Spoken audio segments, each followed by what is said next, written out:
Hey guys, Morgan here with a Theros Swiss draft actually. We were playing Swiss because I want to get some good content, like a good volume of content in, not just a draft and one match. So hopefully we'll actually do pretty well, get a QP and get our money back.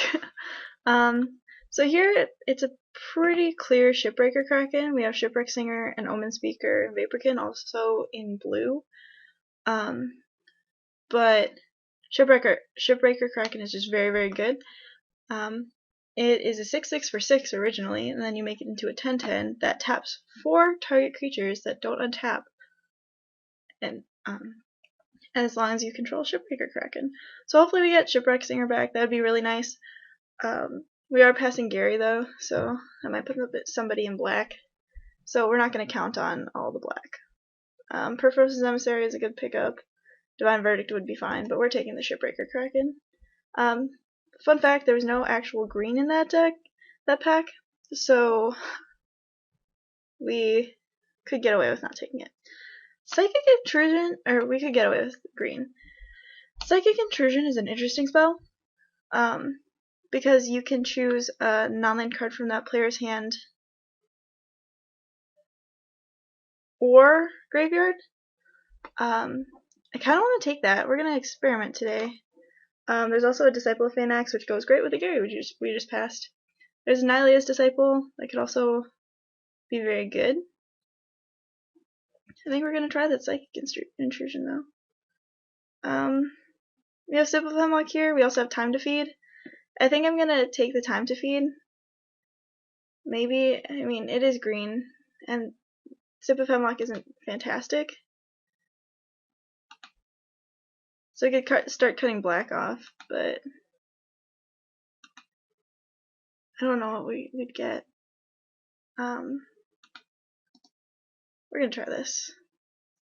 Alright, so we do have the option of Griptide or Sealock Monster. I'm definitely taking the Griptide here. Griptide is very good removal. It's a very good tempo play. Sealock Monster generally is not taken very highly. If we wanted, we could go the ramp route and take Colossus of Akros, which is the best card in this pack. So that's what I'm going to do. Here we have the option of Centaur Battlemaster or Nessian Courser. I think we're going to take the Centaur Battlemaster. Think. Now we're going to take this Nessian Courser because in a deck that has a lot of high drops, we do want some low drops as well to kind of balance it out and be able to hopefully survive that long. Here we are going to take the Fellhead Minotaur, which isn't fantastic, but alright, here we go. Back on track. Horizon Chimera is one of my favorite cards in Theros. It is a flash flying trample creature. Whenever you draw a card, you gain 1 life. It tends to be very good. So we're going to hide black. So now we need our Voyaging Satyrs, a Karametra's Acolyte, and some Nessian Asps. Shipwreck Singer did come back around though, so I guess we take that. There isn't a lot else to take other than like Hunt the Hunter. And we're going to take this Fade into Antiquity because that kills the Colossus of Akros. We'll take a 2-drop here. Another 2-drop. Fairy's Band Centaurs is actually fine. Flamecast Wheel also in the right situations is very fine. So I'm not quite sure what we're doing with this deck. Go us. Getting some more quality blue would be fantastic. And ramp. So Voyaging Satyrs we're going to prioritize. Just solid green cards in general.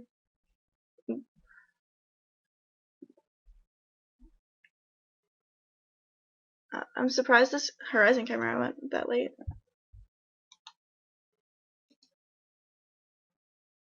We're not going to play these if we can manage it.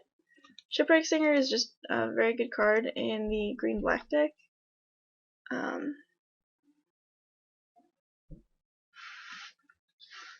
So basically we have a decision to make. We can take a 3/3 for 3 that we already have, or we can take a variable creature that happens to be an enchantment that happens to be very good. I think we're going to do that. Alright, so we did get past a Nessian Asp, which I'm going to take here. There's a unicorn, but I'm not really worried about getting one of those right now. We could also get a burnished heart, which would go a long way in fixing this kind of icky mana right now. Voyaging Satyr, just what we needed. Voyaging Satyr is a pretty good card. I like it a lot. It lets you go from 2 to 4. There's also an Artisan of Forms here, but we don't really have a lot to do with it yet. So we're just going to take the Satyr. Alright, so we have the option here of a Voyage's End, a Nemesis of Mortals, and a Time to Feed, and a Shipwreck Singer. And we're just going to take the Nemesis of Mortals. We need more creatures. And yeah, it's unfortunate that we're passing Voyage's End, but we want the big green dude. The fact that we're getting past this tells me that green might be open. Alright, so we have another Nessian Asp, which I'm going to take. There's also a Ferricus Mender and a Vulpine Goliath. Both of them are pretty good. Vulpine Goliath, its trample is actually very relevant, but since we have the classes, I think we're fine. Alright, so we have the option of Leaf Crown Dryad or Time to Feed, and I think we take the Leaf Crown Dryad here. It's kind of important to have early drops, and Leaf Crown Dryad can double as a late drop.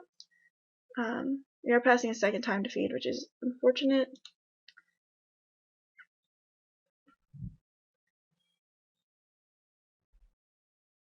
But I still want the Leaf Crown Dryad.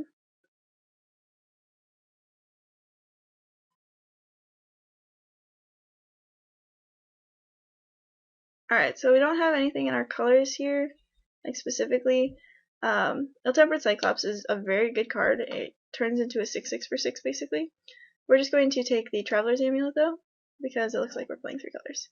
And Opaline Unicorn Wield, which is great for us because it isn't like the most efficient mana fixing, but it does fix for all colors.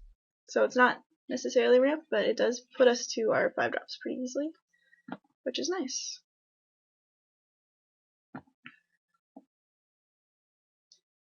We did get Agent of Horizons and Fade into Antiquity back. I'm going to be taking the Agent of Horizons because Unblockable is pretty relevant. I guess I'll just take a second Unicorn.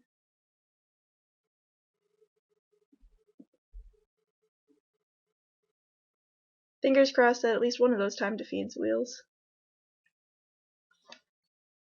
Or a Nessian Courser maybe. Alright, none of those wheeled, so we're just going to take the Viper's Kiss because with all of this monstrosity, we want to be able to, we don't want it to be shut down. Okay, taking the trick here. We did get a second Shipwreck Singer, which is pretty good, and we also got a Nihilus Presence, which is fantastic for us. Swamp It's a Sign.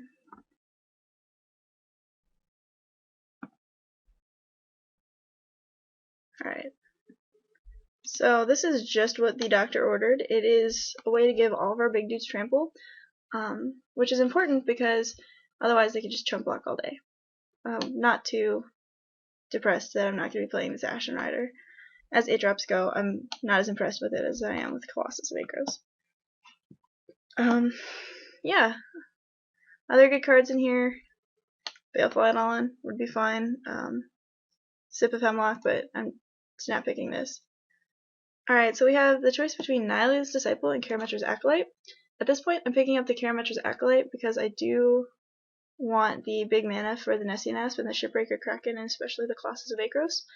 Otherwise, I would be picking up the Nihilus Disciple, but Karametra's Acolyte is really important for these big mana decks.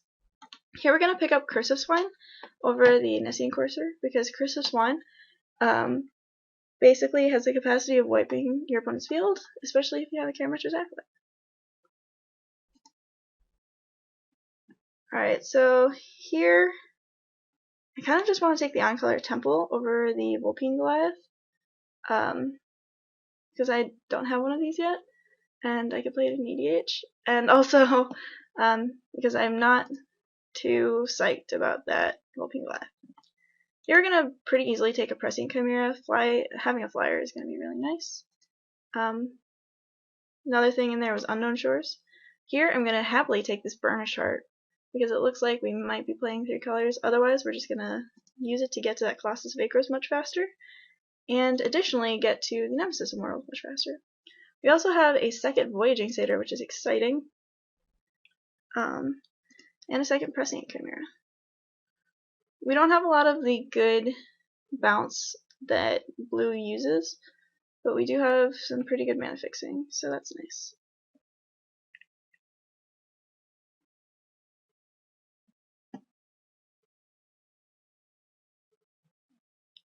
Yeah, that's about it.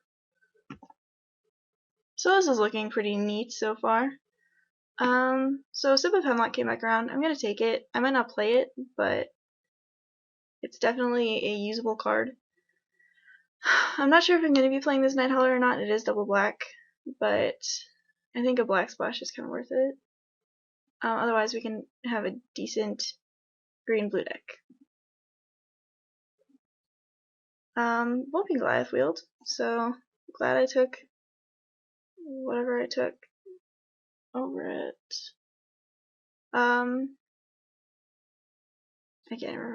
I can't even remember. We're gonna take the Annul. It's useful in the sideboard. Century of the Underworld. Oh my goodness, this is pretty late. Or Destructive Revelry.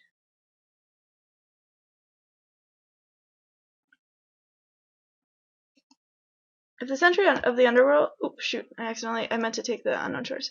If the Century of the Underworld doesn't want that late, I'm pretty sure it's not going to be played.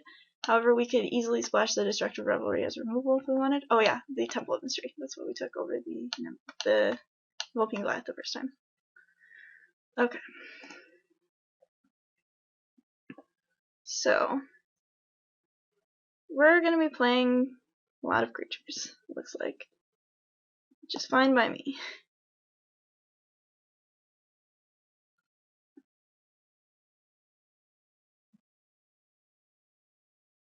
It would have been nice to have the Unknown Shores, but I think we'll be fine.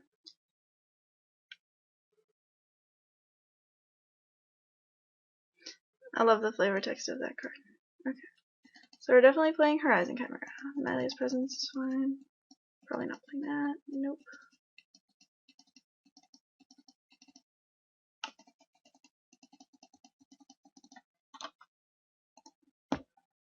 Cryptide, Prescient, Shipbreaker, Curse. So we can, oh yeah, and Colossus. So I'm thinking we just leave out black and put in a Burnish Heart. That way we can easily get to Colossus of Akros level mana. We could also put in, because this is all very decent, we don't have any 1-drops unfortunately, but we'll live, I'm sure. So Curse goes down here. We do have some pretty bomby stuff going on here, including 2 Nessian Asps, the Shipbreaker Kraken, the Nylea's Emissary, which goes over here.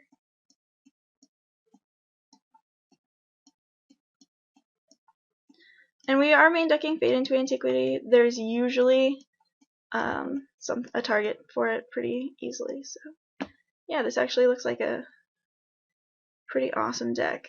So we're going to add the Temple of Mystery and add some land. And it's really nice to have an on-color temple. So we're going to submit this, and I will see you guys for the first round. Yep, this is a beauty.